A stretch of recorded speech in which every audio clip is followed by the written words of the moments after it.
So we're up here in the master bedroom. A few things I just want to point out. Some of these are kind of minor things that are pretty easy to take care of. You have a junction box up here. My guess is that they may have had a sconce light up there, and they removed it so they can put their TV up there.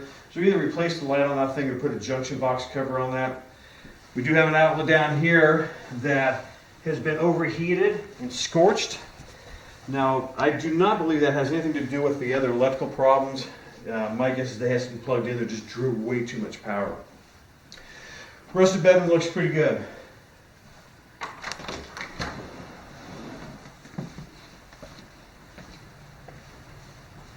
So this is the little exterior deck off the master bedroom. You do have a floor drain in here. Now this floor drain, I'm going to post a picture in the report also, the other end of this thing. It appears that this floor drain goes down through an exterior wall cavity, goes into the crawl space, and then goes out through a foundation vent. So if any water did get in here, it looks like that's where it's going to go, is go down that pipe and then discharge to the outside of the house. So I'm going to kind of jump ahead, and we'll get back to this in a few minutes, but the house is sided with material called Louisiana or LP siding. It's a man-made fibrous material. There's a lot of companies that made it back in the 1990s, and it is a defective product. What happens is that when they installed this stuff, they didn't install it, sometimes they didn't install it properly, they over-nailed it. In the bottom edges along here, never got painted and sealed properly. So in your exposed areas, as water is running down this stuff, it starts to wick back up underneath these edges. Now, you definitely have that damage in here, down low. You can actually see a mushroom starting to grow right in here, and that's pretty indicative. You can see I can actually darn near put my finger through this stuff. So it looks like it's probably the first couple of boards on here. Because they've covered this area, I don't think any more damage will happen to this, but we're going to get back to the outside when we're done in the interior. We'll talk more extensively about this, the siding and the failure of it.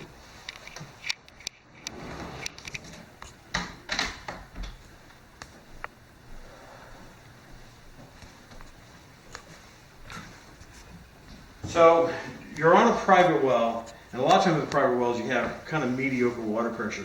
The water pressure in this house is actually really strong, good flow. Master bathroom sinks, you'll see that we really don't have much water flow out of these. But the reasoning why is that you have aerators, which are little screens in there that are pretty clogged up with just corrosion, just because this house has been sitting a long time. The water might be a little hard out here. So I took this one off, and I'll go ahead and do it again. And once you get these off, you actually have pretty good water pressure. So like I said, I think the reason why both of these don't have really much water pressure is just have a lot of corrosion in these screens and in these filters. So once those get cleaned up, it looks like you're going to be okay. You can buy those new for about $1.52. There you go. I wouldn't try to clean them. Your tub. There's definitely some damage to it. The lid here is broken. We spent probably a good 45 minutes getting this tub filled up so that we could fire it off. We were able to fill it up, turned on the jets. All the jets are working, but there is some degree of damage. You have one knob that's missing, and I don't think that these knobs are really adjusting the pressure of the jets very much, if any at all. But there is power to it. It did run, and I don't have much more to say about that. Tile, some of your tiles missing down low there, and here. So you're definitely going to want to get that either repaired or replaced. Toilets. I don't think that any of your toilets have very good water pressure at all. We turned the water on to them, we filled them up and flushed them, but they just seem to have a really weak flush to them. It could just because the things are old. The best bet maybe is to just go ahead and pull them out and replace them sometime in the future. This is the shower. We talked about how there's potential leaks downstairs. It could be from the drain. It's hard to tell exactly.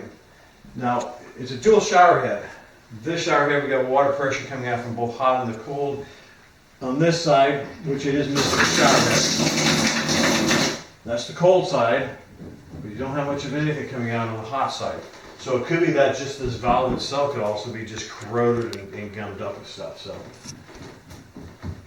it'll have to be fixed. All right, this is the attic space for the main part of the house. A couple things. Now, some of these things are just because of the age of the house and it was okay code-wise to do it, but it's always a good idea to maybe try to change these up. You got your bathroom fan vents that are ran up, and they've just ran them to your attic box vents. The problem with this is that it's not secure to a dedicated vent. A lot of times what they're doing now is you put in these roof vents that have a 4-inch throat on them so that you can actually permanently attach that right onto that throat so that air actually goes out through the vent. In this kind of a situation, this can actually backdraft this moist air back into the attic space, and you don't want to have high moisture levels in the attic. So these pipes also, by today's code, should be insulated so they don't sweat. We got a waste vent pipe right here that goes up through the roof. Now you can see that they've put a chain on this. What I think happened is that it may not have been secured to begin with, and at some point I think it fell down and came through back into the attic space, opening up a hole in the roof because it wasn't going through the roof vent. I think that's why we have this piece of cardboard down here that does have moisture staining. We got this little box or platform that has moisture staining and a bucket. So you put all three of those together and it makes you go, okay, well this thing must have dropped down and was probably leaking. So what they did is they put it back up through there, which is great, and put a chain on it to hold it up. We're raining now. We've been raining really hard. There's no signs of it leaking right now.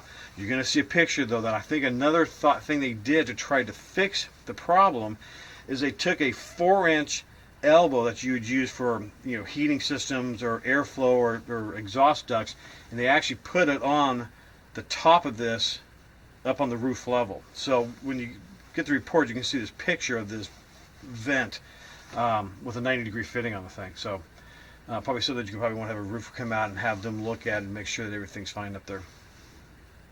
All right. All right, bathroom number 2. Just a couple things in here to tidy up. The drain stopper is missing from this, so when you do turn on the water comes up back out through this fitting right here. So I think once you get that drain stopper put back on, that should take care of that leak. And I think this is a constant leak anyways. If you look inside, you got a lot of staining from a constant drip. So these valves are probably just getting really worn out, and they're probably just kind of leaking by. Once you get the toilet, we filled it up. I think it has a pretty weak flush rate on the thing. The shower, you can see how the vinyl flooring has pulled away. You really need to get it repaired, or at least get some caulking along this area, so any water that drips out does not start to rot this subflooring in here. Now, all the fans, the fan in the bathroom downstairs, the laundry room downstairs, and this fan, none of these fans work. So you're definitely going to want to replace these fans, or sometimes when you pop these down, somebody may have disconnected. There's a little pigtail in there that you can plug them in and unplug them, so it could be something as simple as that, but you got to go into these figuring the things you probably just burned up. Bedroom number 2. So some of this is cosmetic stuff. You got some holes in some of the walls. You got some of your wainscoting that's pulling loose. You got a little crack. A hole in the window right here. Everything else in here looks pretty good. Bedroom number 3. Neil pissed me off, so I put his head through the wall. Also, somebody's damaged. A little bit of damage. For a bank-owned home, and the house has been sitting here vacant for, what, a year or two? Mm-hmm. The house really is in pretty darn good shape. To only have a couple minor holes in the walls and the floor is in relatively good shape is pretty phenomenal for a bank-owned house that's been sitting here vacant for a long time. So let's head outside and we'll talk about some items outside. Yeah.